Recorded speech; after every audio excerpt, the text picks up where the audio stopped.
The room was large, cold, and filled with the hum of advanced technology.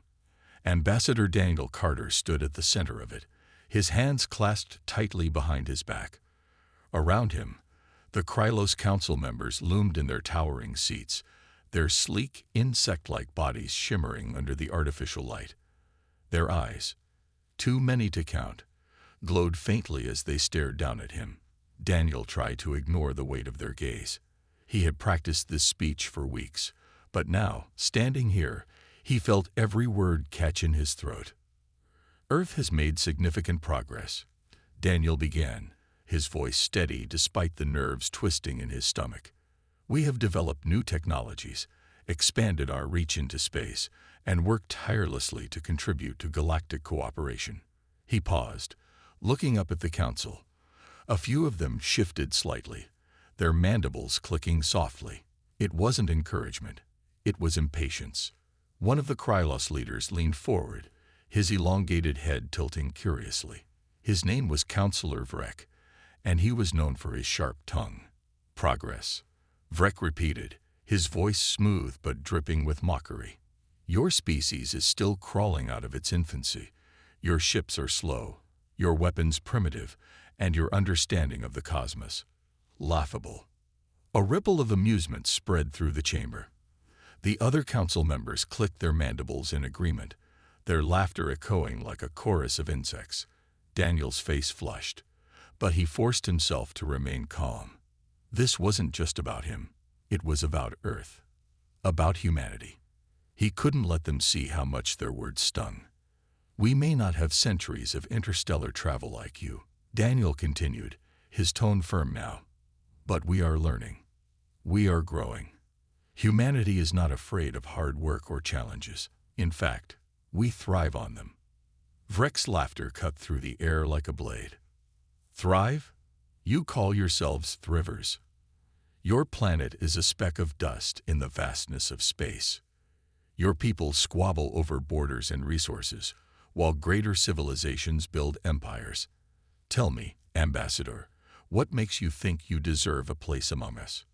Daniel clenched his fists behind his back. He wanted to shout, to tell them that humanity wasn't just some insignificant species, that Earth had potential, untapped, raw potential. But he knew better than to lose his temper. Instead, he took a deep breath and said, "We may be young, but we are determined. You'll see, humanity will prove itself in ways you can't even imagine." The council erupted into laughter again, louder this time. Vrek waved a clawed hand dismissively. "Prove yourselves. How amusing. Go ahead, little human. Show us your greatness. Until then, Earth remains nothing more than ants on a rock." The insult hit hard, but Daniel didn't flinch. He bowed stiffly and turned to leave, his mind racing. As he walked out of the chamber, he couldn't shake the image of their smug faces.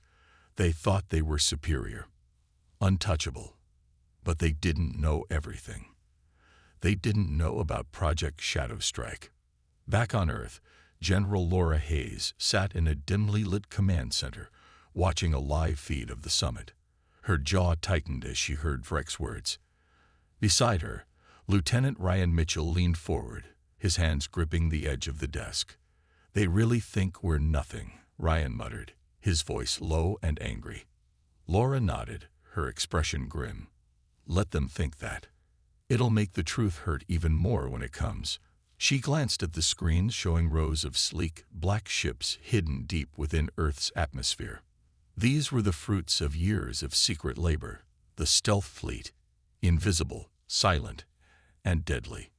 Ryan looked at her, determination flashing in his eyes. "When do we show them what we're made of?" "Soon," Laura replied, a small smile tugging at the corner of her lips. "Very soon." Lieutenant Ryan Mitchell sat in the cockpit of his sleek, black fighter, staring at the endless expanse of stars outside. The ship was unlike anything he had ever flown before, silent, fast, and completely invisible to enemy sensors. It wasn't just a machine. It was a symbol of hope.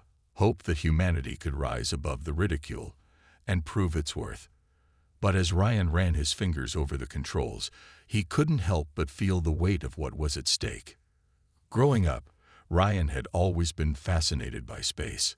His father, a mechanic who worked on early Earth shuttles, used to tell him stories about humanity's first steps into the cosmos. "We're dreamers, Ryan," his father would say. Dreamers who refuse to give up. Those words had stayed with Ryan throughout his life, pushing him to join the military and eventually become one of the pilots chosen for Project Shadow Strike. Now, those dreams felt heavier than ever. The training facility was deep underground, hidden from prying eyes. It was a sprawling complex filled with engineers, scientists, and soldiers, all working tirelessly to prepare for the day when Earth would need to defend itself. Ryan spent most of his days here, honing his skills alongside other elite pilots.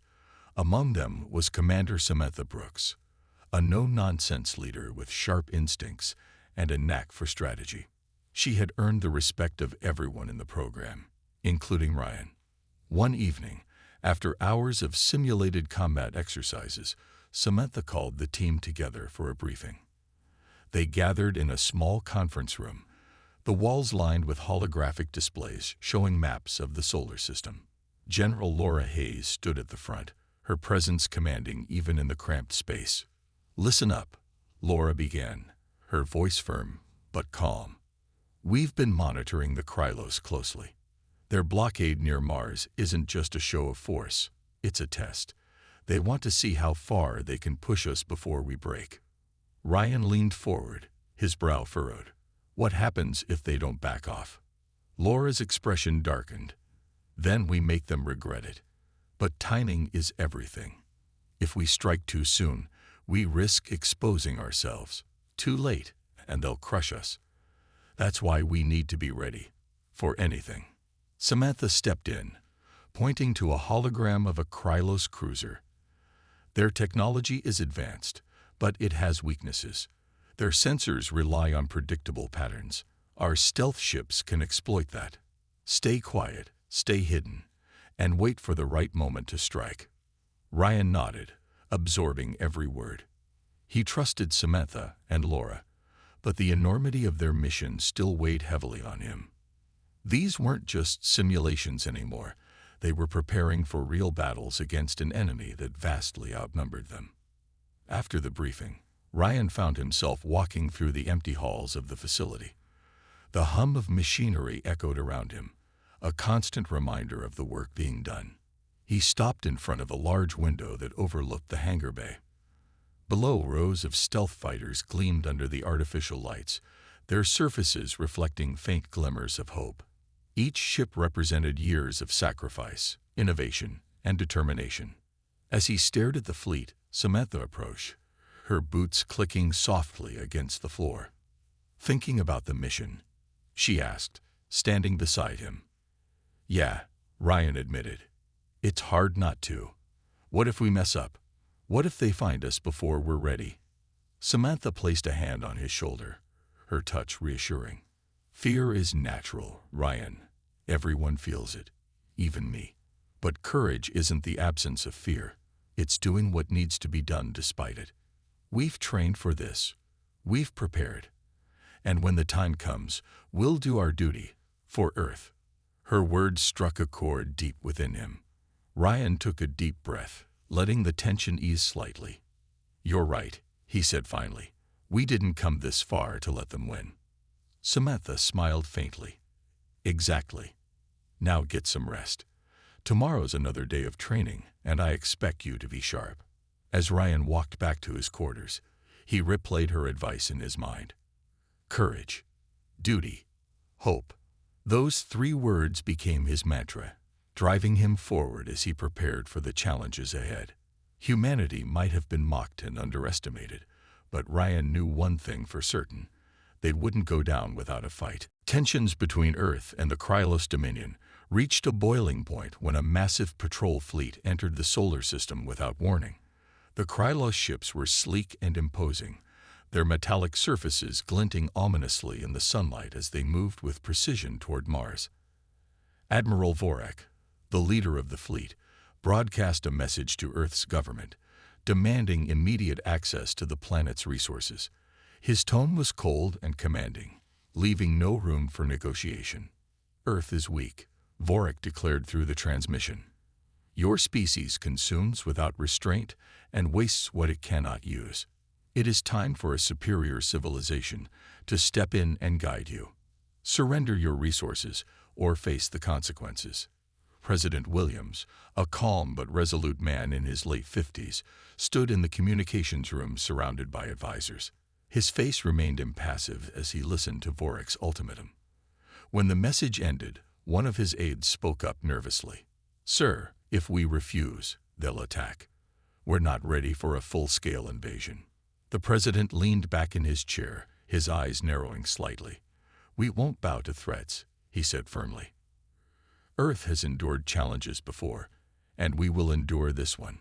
Prepare our defenses and alert General Hayes. Let's show them that humanity doesn't back down." Meanwhile, on Mars, panic spread among the colonies as the Krylos blockade tightened. Ships attempting to leave the planet were intercepted and destroyed without mercy. Families huddled together in underground shelters, praying for relief. News of the blockade reached Earth quickly, sparking protests and outrage across the globe. People gathered in streets and squares, holding signs that read, "Stand strong," and "No surrender." At the underground training facility, Ryan Mitchell and his fellow pilots felt the weight of the crisis pressing down on them. General Laura Hayes called an emergency meeting, her expression grim as she addressed the team. "The Krylos are testing us," she said. "They think they can intimidate us into submission. But they've underestimated us. And now it's time to act." Samantha Brooks stepped forward, pointing to a holographic map of the solar system. "Their blockade is focused around Mars, but they've left gaps near Jupiter. If we move quickly and quietly, we can slip past them undetected. Our stealth fleet gives us the advantage here. Once we're in position, we can disrupt their supply lines and force them to retreat." Ryan listened intently, his heart pounding. This was it, the moment they had been preparing for. He glanced at the other pilots, seeing determination in their eyes. They were scared, but they were ready. Later that night, Ryan found himself staring at a photo of his father pinned to the wall of his quarters. It was an old picture, taken decades ago, when humanity's space program was still in its infancy. His father's smile was warm, his eyes filled with pride. Ryan clenched his fists, feeling the surge of resolve. "I won't let you down," he whispered to the image. "None of us will." As dawn broke over the facility, the pilots gathered in the hangar bay. The stealth fighters stood ready, their dark forms blending seamlessly with the shadows. Laura walked among the crew, offering words of encouragement. "Remember why we're doing this," she said. "Not just for Earth, but for every person who believes in us. Show the Krylos what humanity is capable of." Samantha approached Ryan as he climbed into his cockpit. She handed him a small data chip containing the mission parameters. "Stick to the plan," she reminded him, "and trust your instincts. You've got this." Ryan nodded, gripping the controls tightly. As the engines roared to life, he took one last look at the faces of his comrades. Fear lingered in the air, but so did hope. Humanity might have been outnumbered and outgunned, but they weren't beaten yet, not by a long shot. The stealth fleet launched under the cover of darkness, slipping past Earth's atmosphere like shadows in the night. Led by Commander Samantha Brooks aboard the U.S. Eclipse, the ships moved silently through space, their quantum cloaking devices rendering them invisible to even the most advanced sensors. The Krylos blockade near Mars was massive, but the humans had chosen a different route, through the asteroid belt near Jupiter. It was risky, but it gave them the element of surprise. Ryan Mitchell sat in the cockpit of his fighter, his hand steady on the controls. The ship's systems hummed softly around him, and the only light came from the faint glow of the instrument panel. Outside, the vast emptiness of space stretched endlessly, dotted with distant stars and drifting rocks. Ryan focused on the mission, pushing aside any doubts or fears. He knew this was humanity's chance to prove itself, to show the Krylos that Earth wasn't as weak as they thought. As the fleet approached the edge of the asteroid belt, Samantha's voice crackled over the comms. All units, maintain formation and keep your emissions low. We're entering hostile territory now. Her tone was calm but firm, a reminder that there was no room for mistakes. The pilots acknowledged her orders, their voices steady despite the tension in the air. The journey through the asteroid field was slow and nerve-wracking. The rocks were jagged and unpredictable, forcing the pilots to navigate carefully to avoid collisions. Ryan kept his eyes glued to the scanners, watching for any sign of enemy activity. So far, the Krylos hadn't detected them. Their arrogance worked in humanity's favor. They never expected Earth to fight back, let alone strike first. Once they cleared the asteroid belt, the fleet positioned itself behind the Krylos forces near Jupiter. From this vantage point, they could observe the enemy without being seen. Samantha ordered a series of drones to be deployed, small and silent probes designed to gather intelligence. The drones scattered across the area, relaying data back to the fleet. The information painted a clear picture. The Krylos supply lines were stretched thin, relying on frequent shipments from nearby outposts. Back in the command center of the U.S. Eclipse, Samantha studied the incoming data with intense focus. She turned to her second-in-command, Lieutenant Harper, and pointed to a cluster of coordinates on the map. "That's our target," she said. "A convoy of freighters carrying supplies for the blockade. If we take them out, the Krylos will be forced to regroup, and that buys us time." Harper nodded, his expression serious. "What about reinforcements? If they send more ships, we'll be outnumbered." "We'll hit them fast and hard," Samantha replied. "By the time they realize what's happening, it'll be too late. Trust me, the Krylos won't know what hit them." Meanwhile, Ryan and the other pilots prepared for the attack. They reviewed the plan one last time, ensuring everyone knew their role. Ryan felt a mix of excitement and dread bubbling inside him. This was it, the moment they had trained for. He glanced at the photo of his father taped to the dashboard of his cockpit. "This one's for you," he murmured quietly. As the countdown began, the tension in the fleet grew palpable. Every pilot knew the stakes. Failure meant not just defeat, but the possible end of humanity's resistance. But success would change everything. Finally, Samantha's voice came over the comms again. "Operation Silent Dagger is a go. Engage stealth mode and move into position. Remember, stay quiet, stay sharp, and trust each other. For Earth." The word sent a surge of determination through Ryan. He activated his cloaking device, feeling the ship vibrate slightly as the system engaged.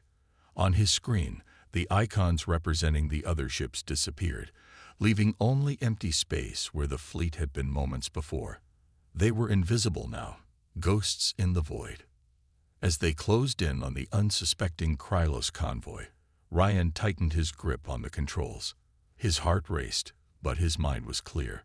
Humanity might have been mocked and underestimated, but tonight they would strike back. And when they did, the galaxy would see that Earth wasn't a planet to be trifled with. The attack began without warning. One moment, the Krylos freighters were drifting silently through space, their cargo holds filled with vital supplies for the blockade near Mars. The next, explosions erupted in dazzling bursts of light and fire. Missiles materialized out of thin air, striking the freighters with devastating precision. The ships buckled under the force of the impacts, their hulls rupturing as oxygen and debris spilled into the vacuum of space. Ryan Mitchell held his breath as he watched the chaos unfold from his cockpit. His hands moved quickly over the controls, guiding his stealth fighter into position for another strike. Around him, the rest of the fleet worked with perfect coordination, their cloaked ships remaining invisible, even as they unleashed destruction on the enemy convoy. It was eerie, like ghosts tearing apart an army that couldn't see them coming. The Krylos crew scrambled to respond, but their efforts were disorganized and frantic. Without sensors to detect the attackers, they fired blindly into the void, hoping to hit something. Their weapons streaked across the darkness, missing their targets completely. Ryan felt a surge of satisfaction as he dodged one of their wild shots. For once, humanity had the upper hand, and it felt good.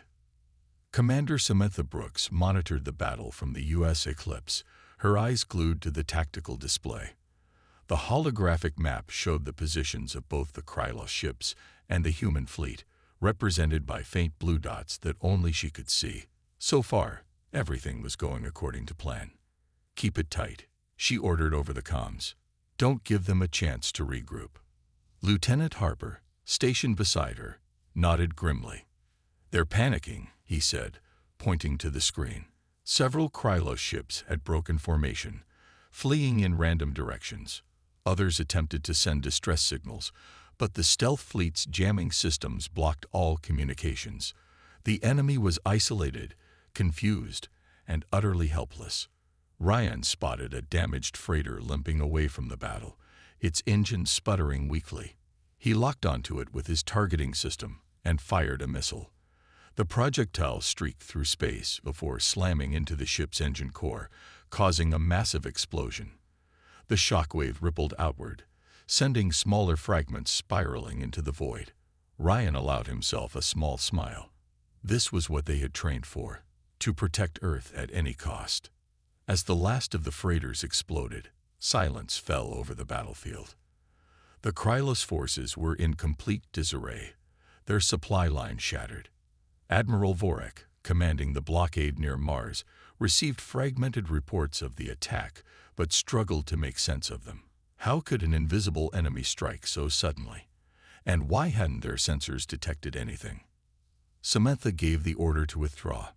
"Mission accomplished," she announced over the comms. "Fall back to the designated coordinates. Stay cloaked until we're clear of the area." The pilots acknowledged her command, their voices tinged with relief and pride. They had done it. They had struck a blow against the Krylos without suffering a single loss. Back aboard the U.S. Eclipse, Samantha leaned back in her chair, exhaling deeply. She glanced at Harper, who was already compiling data from the operation. "How many did we take out?" she asked. 12 freighters, 3 escort vessels, and minimal collateral damage," Harper replied, his tone professional but laced with satisfaction. "Their supply lines are crippled. They'll have no choice but to fall back and regroup." Ryan listened to the report as he docked his fighter in the hangar bay. His body felt drained, but his mind buzzed with adrenaline.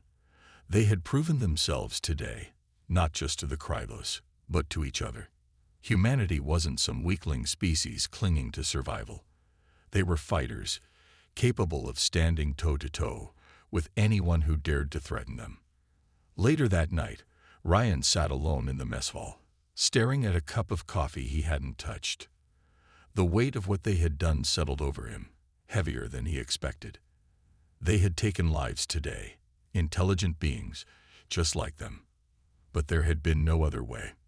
If they hadn't acted, Earth would have been crushed under the Krylos' arrogance.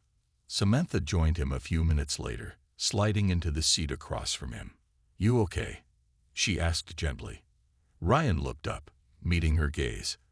"I'm fine," he said after a pause. "Just thinking about what comes next." She nodded, understanding. "We've made them bleed. Now we need to keep pushing. Show them that Earth won't back down." Ryan smiled faintly, feeling a renewed sense of purpose.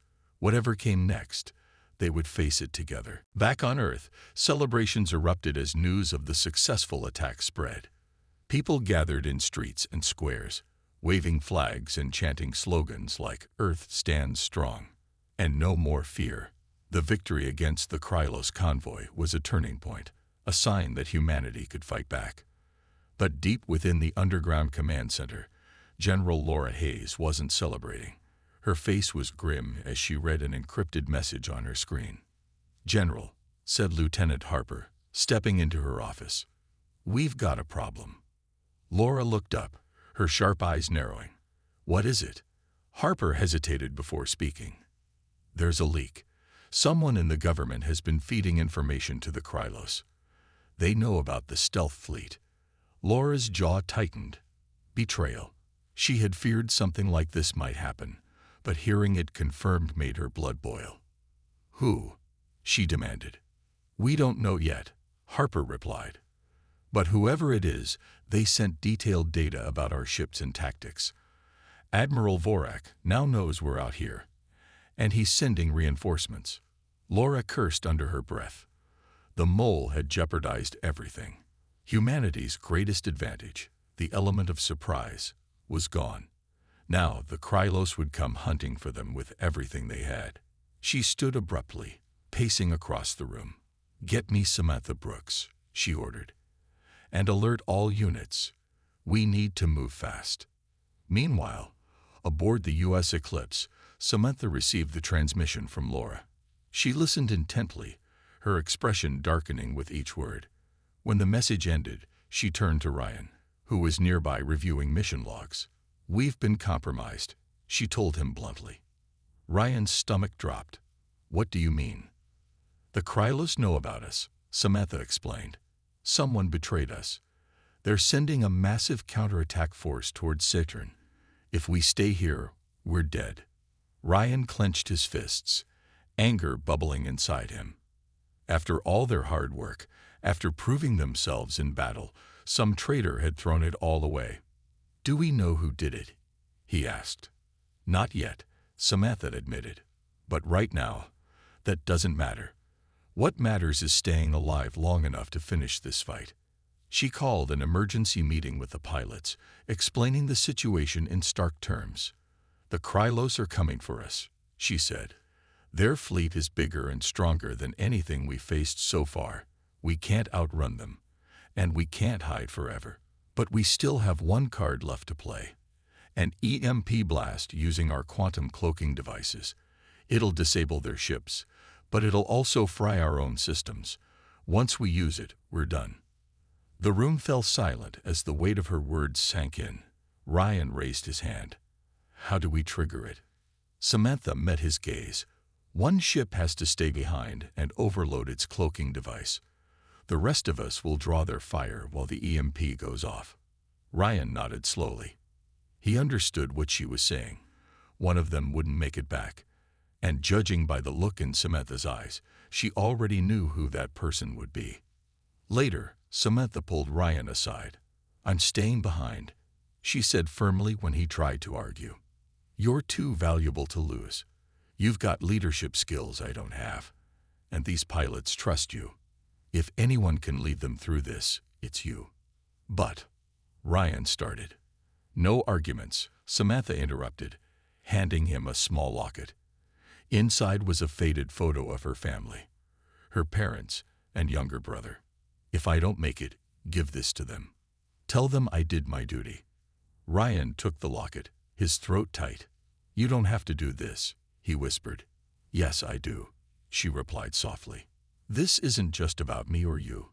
It's about Earth, about showing the galaxy that we won't back down, no matter what. Promise me you'll keep fighting." Ryan swallowed hard, nodding. "I promise." As the fleet prepared for the final stand, tension filled every corner of the U.S. Eclipse. Pilots checked their ships one last time, knowing the odds were stacked against them. Ryan climbed into his cockpit, gripping the controls tightly. This wasn't just another mission, it was survival. For Earth, for Samantha, for everyone counting on them. In the distance, the Krylos fleet loomed larger on the scanners. The battle was coming, and humanity had one last chance to prove itself. The Krylos fleet closed in, their ships forming a massive wall of metal and firepower. On the scanners, they looked unstoppable. Hundreds of vessels bristling with weapons, their glowing engines casting an eerie light across the void. Ryan Mitchell stared at the screen in his cockpit, his heart pounding. The enemy was almost within range, and the weight of what was about to happen pressed down on him. Samantha Brooks sat alone aboard her ship, the U.S. Shadow, preparing for her final mission. She had volunteered to stay behind and trigger the EMP blast, knowing it meant sacrificing herself. Her hands moved steadily over the controls as she rerouted power to the cloaking device, pushing it far beyond its limits. Warning alarms blared softly, but she ignored them. There was no turning back now. "Lieutenant Mitchell," Samantha's voice came over the comms, calm but firm. "It's time." Ryan took a deep breath, his knuckles white on the controls. "Understood," he replied. "Good luck, Commander." "You too," Samantha said. "And remember, don't let them see you coming." With that, the U.S. shadow broke away from the formation, drifting silently toward the center of the battlefield. Ryan led the rest of the fleet in a daring assault, drawing the Krylos forces away from Samantha's position. Their stealth fighters unleashed a barrage of missiles and energy blasts, striking the enemy ships with precision. The Krylos returned fire, their shots lighting up the darkness like fireworks, but the humans remained cloaked, impossible to hit. Admiral Vorak, commanding the Krylos fleet, roared in frustration. His sensors showed nothing, not even a trace of the attackers. "Find them," he barked at his crew. "They can't be ghosts." But they might as well have been. Ryan and his team darted between the enemy ships, striking quickly and retreating before the Krylos could react. Every hit weakened the blockade, forcing the larger ships to divert power to their damaged sections. Chaos spread through the Krylos ranks as their once orderly formation began to crumble. Meanwhile, Samantha worked furiously to overload the quantum cloaking device. Sweat dripped down her face as she monitored the readings. The system was unstable, flickering dangerously close to collapse. She whispered a quiet prayer under her breath, her mind flashing to images of her family. "I'm sorry," she murmured, "but I'll make you proud." On Ryan's screen, a countdown appeared. 60 seconds until the EMP detonated. He pushed his fighter harder, weaving through enemy fire as he lured more ships into position. The plan was risky. If even one Krylos vessel escaped the blast radius, it could mean disaster for Earth. But there was no other choice. 30 seconds, Samantha announced over the comms. Her voice was steady, though Ryan could hear the strain behind it. Ryan clenched his teeth, leading another wave of attacks. The Krylos were desperate now, firing wildly in all directions. Explosions lit up space as their own shots collided with debris and stray asteroids. Amid the chaos, Ryan spotted Admiral Vorak's flagship, a towering behemoth at the heart of the fleet. If they could disable it, the Krylos would lose their command center. 20 seconds, Samantha said. Ryan locked onto the flagship and fired a missile, watching as it streaked toward its target. The explosion rocked the massive ship, sending shockwaves rippling outward. Alarms blared across the battlefield as the Krylos scrambled to recover. 10 seconds, Samantha's voice called out. It was softer this time, tinged with finality. Ryan wanted to say something, to thank her or tell her how much her sacrifice meant. But words failed him. Instead, he focused on keeping the enemy distracted, his fighter darting between the larger ships like a shadow. When the timer reached 0, the EMP detonated. A pulse of energy surged outward, invisible but devastating. Every Krylos ship in range shuddered violently as their systems went dark. Lights flickered off, engines sputtered, and weapons powered down. For a moment, the battlefield fell eerily silent. Ryan stared at the scene in awe. Dozens of Krylos ships floated lifelessly in space, their crews trapped inside powerless hulls. It was a victory, one bought at a terrible cost. Samantha's ship was gone. Ryan felt a pang of grief but forced himself to stay focused. They weren't done yet. As the remaining Krylos forces struggled to regroup, Ryan gave the order to decloak. One by one, the human ships materialized, revealing themselves for the first time. The message was clear. Humanity wasn't afraid anymore. As the human fleet decloaked, the battlefield transformed. Where moments before there had been only chaos and confusion, now stood sleek, black ships, silent proof of humanity's hidden strength. The Krylos stared in stunned silence as their once dominant fleet drifted powerless around them. Admiral Vorak, aboard his flagship, watched in disbelief as the humans revealed themselves. His glowing eyes narrowed with fury, but beneath that anger lay a flicker of fear. Ryan Mitchell led the charge, his fighter darting toward the crippled Krylos ships. The EMP blast had disabled their weapons and engines, leaving them vulnerable. Now it was time to finish what they had started.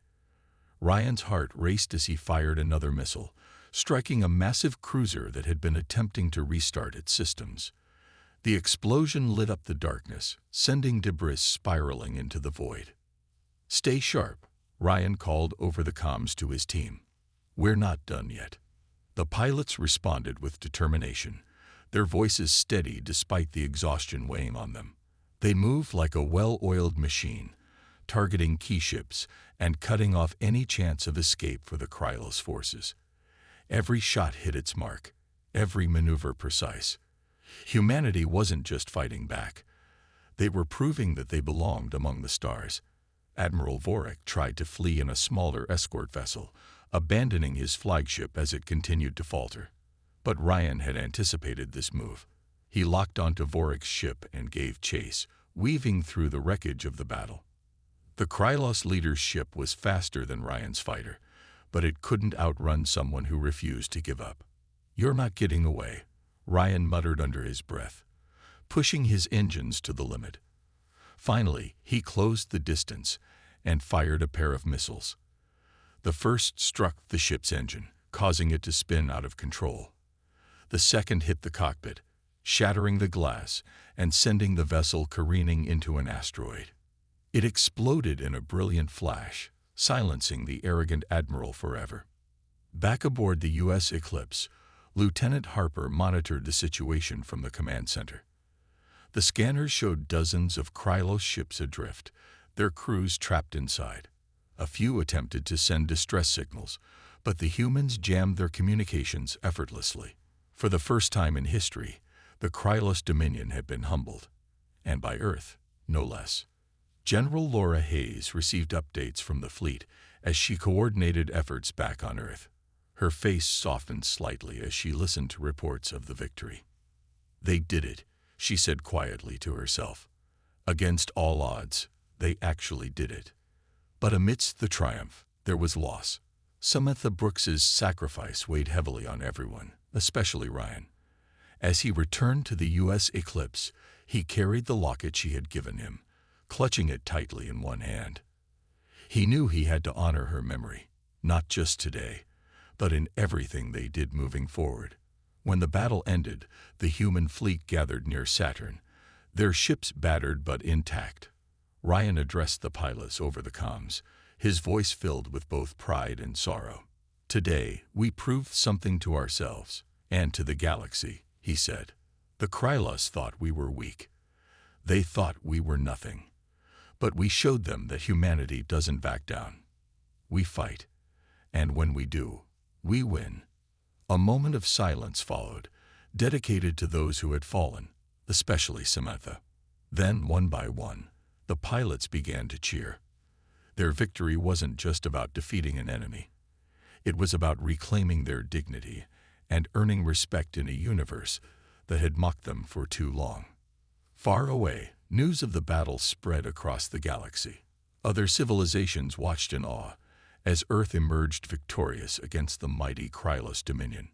Some whispered in admiration, while others plotted how to avoid making the same mistake. Humanity was no longer seen as insignificant or primitive. It was a force to be reckoned with. As Ryan looked out at the stars, he felt a mix of emotions: grief for Samantha, pride in his team, and hope for the future. They had taken their first step onto the galactic stage, and though challenges still lay ahead, one thing was certain: Earth would never again be underestimated. News of Earth's victory spread quickly across the galaxy, carried by whispers and signals that even the Krylos couldn't silence. The once mighty Dominion had been humbled, its blockade shattered, and its forces crippled. For decades, other civilizations had suffered under the Krylos' arrogance, too afraid to stand against them. But now, humanity had done what no one else dared to do. It had fought back and won. At the Galactic Summit, Ambassador Daniel Carter stood tall, his posture confident as he addressed the council. Beside him, Admiral Vorik, now a prisoner of war, sat in chains, his insect-like body slumped in defeat. The room was silent as Daniel spoke, his voice steady and clear. "The Krylos call us weak," he said, looking directly at the council members. "They mocked our progress and dismissed us as insignificant. But today, we have proven them wrong. Humanity is not to be underestimated." The council erupted into murmurs, their glowing eyes wide with shock. Some leaned forward in fascination, while others whispered nervously among themselves. Councillor Vrek, who had laughed at Daniel during their last meeting, shifted uncomfortably in his seat. His mandibles clicked softly, but this time there was no mockery in his tone. "How did you achieve this?" he asked, his voice tinged with unease. Daniel smiled faintly. "We achieved it through determination, sacrifice, and ingenuity, traits your empire seems to have forgotten." He gestured to Admiral Vorek. "This man represents everything wrong with the Krylos Dominion: arrogance, greed, and cruelty. But his defeat shows that even the strongest can fall when they underestimate others." The council deliberated for hours, debating what to do about Earth and its newfound power. In the end, they agreed to lift the blockade around Mars and recognize humanity's sovereignty. It wasn't just a political decision. It was an acknowledgement that Earth was no longer a minor player in the galaxy. Other oppressed species watched closely, inspired by humanity's courage. Some began reaching out, seeking alliances with Earth, hoping to build a coalition against the Krylos. Back on Earth, celebrations erupted worldwide. Cities were alive with music, fireworks, and cheering crowds. People gathered in parks and squares, holding up signs that read "Proud to be human" and "Earth's future is now." President Williams addressed the nation from the Capitol, his face filled with pride. "Today, we stand united," he declared, "not just as a planet, but as a species ready to take its place among the stars." General Laura Hayes stood quietly in her office, watching the celebrations on a monitor. Her expression was calm, but there was a flicker of sadness in her eyes. She thought of Samantha Brooks and the others who had given their lives for this victory. Their sacrifices had made it possible, and she vowed never to forget them. Ryan Mitchell returned to Earth shortly after the battle, carrying Samantha's locket with him. He visited her family in a small town near the coast, where they welcomed him warmly despite their grief. When he handed them the locket, tears filled their eyes. "She saved us all," Ryan said gently. "She gave everything so we could win." Samantha's younger brother nodded, clutching the locket tightly. "I'm proud of her," he said, his voice trembling. "We all are." As weeks passed, Earth began rebuilding and preparing for the future. The stealth fleet, though damaged, became a symbol of hope and resilience. Engineers worked tirelessly to repair the ships, knowing they might need them again someday. Ryan threw himself into training new pilots, determined to ensure humanity was ready for whatever came next. In private moments, Ryan often found himself staring at the stars, remembering Samantha's words, "Don't let them see you coming." He smiled faintly, feeling a renewed sense of purpose. Humanity had taken its first step onto the galactic stage, but it was only the beginning. There would be more battles, more challenges, but also more opportunities to prove what Earth was capable of. For the first time in history, humanity wasn't just surviving, it was thriving. And the galaxy was watching. In the weeks following the battle, Earth transformed. The victory against the Krylos wasn't just a military triumph, it was a turning point for humanity. People around the world felt a renewed sense of pride and unity. Flags flew high, and schools began teaching lessons about the courage of those who had fought for Earth's freedom. Humanity had stepped out of the shadows and into the light, earning respect in a galaxy that once dismissed them as insignificant. At the Galactic Summit, Ambassador Daniel Carter became a symbol of hope for smaller civilizations oppressed by the Krylos Dominion. His speeches inspired others to rise up and demand change. "No species should live in fear," he told the council during one session. "The time has come for cooperation, not domination. Together, we can build a better future for everyone." Other representatives listened intently, nodding in agreement. Some even approached Daniel privately, thanking him for standing up to the Krylos when no one else dared. Admiral Vorik remained a prisoner on Earth, his presence serving as a reminder of humanity's strength. Scientists studied his ship and technology, learning how to adapt and improve their own systems. Though the Krylos fleet had been crippled, Earth knew it couldn't afford to grow complacent. General Laura Hayes pushed forward with plans to expand the stealth fleet, determined to ensure humanity would never again be caught off guard. Ryan Mitchell found himself at the center of this new era. As a decorated hero, he traveled across the planet, sharing stories of the battle and honoring those who had sacrificed everything. He visited schools, military bases, and community centers, always carrying Samantha's locket with him. When asked about her, he spoke with deep respect. "Samantha gave us more than just a chance to win," he said. "She gave us hope. She reminded us what it means to fight for something bigger than ourselves." Back at the training facility, Ryan worked tirelessly to prepare the next generation of pilots. He taught them not only how to fly, but also how to think strategically and act with courage. Each day, he saw glimpses of Samantha in their determination, and it filled him with pride.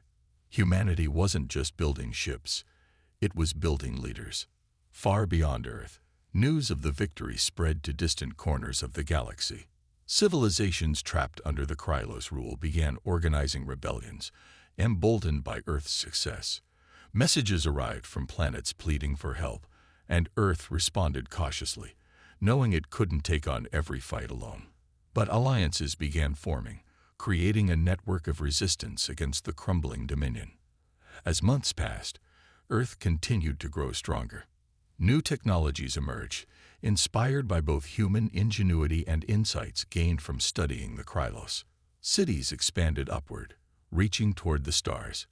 While spaceports buzzed with activity, humanity was no longer content to stay within its solar system. It wanted to explore, to connect, to belong among the stars. One evening, Ryan stood on a hill overlooking a quiet town. The sky above was dotted with stars, each one representing endless possibilities. He thought about how far they had come, from being mocked and underestimated to standing tall as equals. It wasn't just about weapons or ships, it was about spirit. Humanity had proven it could dream, endure, and overcome. A soft breeze carried the sound of laughter from below, where children played under the watchful eyes of their parents. Ryan smiled faintly, feeling the deep sense of purpose. They weren't finished yet, not by a long shot. There were still challenges ahead, dangers lurking in the vastness of space. But Ryan knew one thing for certain: humanity would face them together. As he turned to leave, he glanced at the locket in his hand. "We'll keep fighting," he whispered, echoing Samantha's words. "For Earth, for the galaxy, for all of us." And with that, Ryan walked back toward the lights of the town, ready to embrace whatever came next.